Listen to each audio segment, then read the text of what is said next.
So we've looked over the chassis and looks like there's plenty of space in the up front area, compartment area below the just above the servo. So this is, I think, where we're going to put our autopilot system.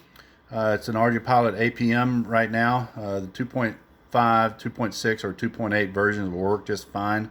Later we'll install a Pixhawk Cube, which will be the Cube Gold or the Cube Orange.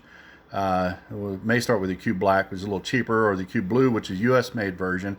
But for right now, my friend wants to install the ADS-B carrier of AudioPilot 2 with the orange Cube module, and with just a little faster STM32 processor in it. The AudioPilot APM that I'm going to use right now is a cheap way to go. I think you can get them now on AliExpress for about $28 a piece. Make sure you basically get the power cable that goes with it and connects to the power input port.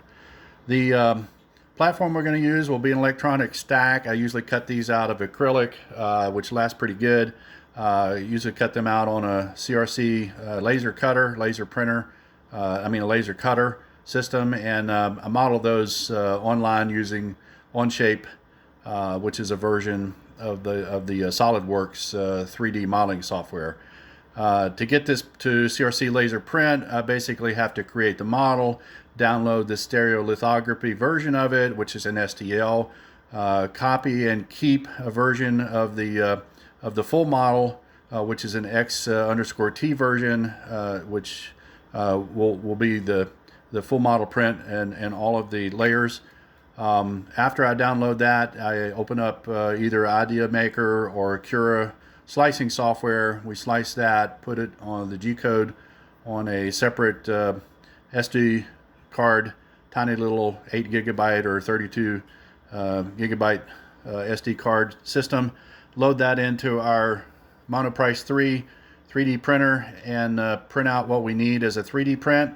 Or we take the same system, create a 2D model, getting the G-code, and load that into the CRC laser cutter using RDXWorks software to make the 2D model and the necessary configurations for the laser cutting layers.